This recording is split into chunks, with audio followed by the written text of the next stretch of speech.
I'm meteorologist Claire Fry, and thanks for being on WFMY Plus. I'm here to bring you the latest updates as we continue to track storms moving through our area.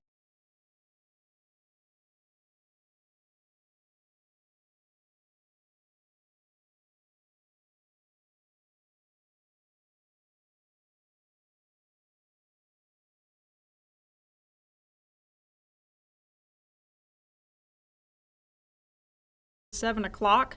There have been a couple of severe warnings though throughout our area, and even a couple of flash flood warnings that I'll get to too. But I wanted to kind of start off with this kind of cluster of thunderstorms now making their way through Alamance and also Chatham County.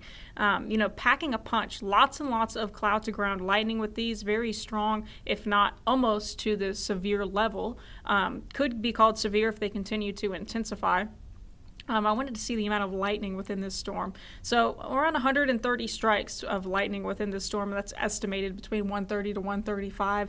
Lots of locally heavy downpours in this storm too, and there is that flash flooding that is in for portions of eastern Guilford County, a lot here of central and northern Alamance County, and also Caswell and Rockingham also included in that other flash flood warning. This one goes until 8:45 here, so for the next couple of hours. They could expire early if storms continue to kind of move out of the area behind this kind of cluster here. And then this one over here toward Caswell and Rockingham, that's on until 11:45. And I'm going to show you why we've been seeing all of this these flash flood warnings, at least for our area, just in the last couple of hours. And it's due to just the amount of rainfall that has fallen. And this is the estimate across the area. Portions of southeastern Caswell County have seen between 3 to 4 inches already, with more continuing to come down now with more storms kind of moving through the area. In portions of Alamance, just north of Burlington, right there near Altamaha, between 1 to 2 inches, and north of Mebane up to around 2 to 2.5 inches, with more downpours continuing to come. So this is a real situation that I'm going to continue to monitor this as we track these storms. But they're bringing anywhere between 1 to 3 inches per hour, and when you already have saturated soils, it really can be a big problem. So, the good news is these storms really aren't moving slowly. They've been moving slowly the last couple weeks, and that's really been the downfall on why we've had so many flash flood warnings. These actually are moving fairly quickly, so they're going to be out of our hair. The problem is we could see some redevelopment in these storms, and that's when we see more, I should say multiple, downpours over the same spot, and that can cause a lot of issues. I wanted to kind of zoom in on some other areas where we're seeing more and more pop-up storms kind of start to file in, and that's just here in southwestern Randolph County, just north of El Dorado, and more storms now continuing to kind of move in from our east over or from our west, pushing east right now into portions of Montgomery, if that storm does hold together. Not a severe storm, but could be if it continues to intensify. More pop-up storms also continuing to kind of ride the line here on Davie County, moving into Davidson. Could impact those of you in Lexington here just within the next 30 to 45 minutes or so, as these storms continue to kind of push into the area. Another storm over here in Yadkin County, moving toward Yadkinville, isolated pop-up storm. But again, nothing severe, which is good for our area, but we do have this flash flood warning, both of them, for several of our counties, that it's going to continue for the next several hours. So please be careful if you're in this area and in this morning. Make sure you're staying home and off of the roads too. And if you see a roadway is flooded, please do not attempt to drive in it. It really doesn't take much to hydroplane, and most flooding deaths do occur in vehicles, so that's also something to note. But this is a very strong storm that's continuing to kind of build in here. And before I move on from the radar, I want to do a 3D slice with you guys. Right here, you can see where I'm doing the slice, really where there's the highest, darkest values right there of reflectivity. That's the highest rain rates across the area. Really, it's in that 10 to 20,000 range in height, and this is a very tall storm, up to around 40,000 feet. That is like a mountain in the atmosphere. These storms are like, especially when they're this strong. So if it continues to intensify, I'm sure they'll probably pull a trigger on it, and I'll be sure to keep you guys informed on that warning, of course, and bring you the latest updates. But the next couple of hours, I really do think we're going to start to ease up on these storms, at least by around 9 o'clock. 7 o'clock, this is what radar continues to look like, with more scattered showers and storms still possible, really through around 9, maybe a late running storm, but most of these storms will be gone over, especially by then, by 9, 10 o'clock, and overnight we are really calming down. Tomorrow morning, waking up in the low to mid 70s, much more clearer skies across the area too.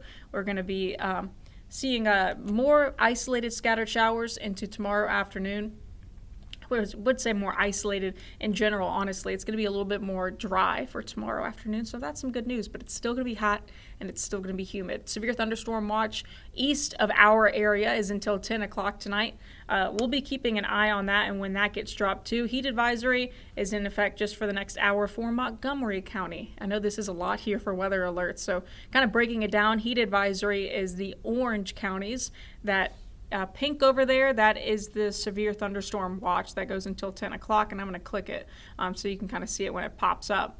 And then that red the red warning over here over Alamance, Caswell, Rockingham, and Guilford, that is the flash flood warning that we're also keeping an eye on. Lightning tracker across North Carolina, upward around 836 strikes right now, and most of them, I dare say, are right here. Kind of congregated over portions of Alamance and Chatham County, as we kind of have seen that storm continue to intensify just in these last couple of minutes. Now, that flash flood risk for our area, we had a level 2 for the day today, and that just means there's a higher confidence and more scattered storms producing a flash flood warning or 2 for our area. Still in a level 1 or 2 in the severe storm risk, so isolated to scattered severe storms going to be possible here for the next hour or 2. Good news is tomorrow afternoon and evening, there's a lower threat of flash flooding and severe storms. So very isolated, strong to severe storm could be possible on Sunday, but odds are a lot slimmer, and odds are it won't really be producing a flood threat. Highest threats for the night tonight continue to be the damaging wind as well as the flooding. Not so much the hail, and definitely not the tornado threat. I've been asked that several times today, is what does the tornado threat look like for the rest of the night? And I don't want you to be concerned about that. I think the main things that are the most concerning, of course, are the flash flood warnings that are ongoing in portions of Guilford, Alamance, Caswell, and Rockingham, and of course the damaging winds that these strong downpours and storms can produce. Rainfall that we've seen so far today, Burlington only a couple hundredths of an inch, Siler City almost up to half an inch, but notice Caswell County, and you can see that orange little blob that I showed you earlier that saw between 2 to 3 to even 4 inches of rainfall just from these locally heavy downpours. I'm going to go right over to current conditions right now and maybe take another quick look at our radar before we jump off and I show you the 7-day. Burlington's a little bit spooky with those low clouds right now. Starting to see a couple of raindrops right now on the camera. We're in the middle 70s, a little bit cooler, and the wind's kind of whipping a little bit right there, those flags around. Winston-Salem, oh, that's a pretty sight. Low, a little bit buggy though. I haven't named him yet, but I've been seeing Mr. Wasp for quite a while now. And he keeps coming back to the Winston-Salem Skycam. I'll let you know if I do name him. We're in the lower 80s in Winston-Salem. A little bit of sunshine peeking through there too, but a lot cooler thanks to those showers that moved through. Right at around 80 degrees in Greensboro. Also a pretty look at the Skycam. Temperatures across the board mainly in the 70s and lower 80s. Other places that haven't really seen as much rain, like Albemarle, still in the upper 80s and still feeling like they're in the mid to upper 90s. Dew points across the map, mainly in the 70s. It is still oppressively humid outside. Wind gusts across the area today, highest that we've seen, mainly in the 20 to 30 mile per hour range. But in severe storms, we could have gusts up to 60 to even 65 miles per hour. So that's why these warnings are worth taking seriously. That with the lightning, compiled with the risk of heavy rainfall, really can cause a lot of issues. Next 12 hours, we're going to be back in the low to mid 70s. And then tomorrow, a lot drier by the time we're into the afternoon. Plenty of sunshine is going to be back in the mix. Ignore that scattered storms icon. That is incorrect. Scattered storms are going to be possible, though, by the time we step into early next week. So I'm going to pull myself off here so you can get a full glance at your 7-day forecast. Pop-up storms still possible into early next week, again in the afternoons and into the evenings. More of a chance of that for Monday, Tuesday versus Wednesday, Thursday, Friday. We are starting to dry out. It's a little bit cooler also behind a front on Wednesday and Thursday. Mid to upper 80s, lower 90s heading into next weekend. We'll have more updates for you as we continue to track the radar. Thanks for joining us and have a great rest of your Saturday.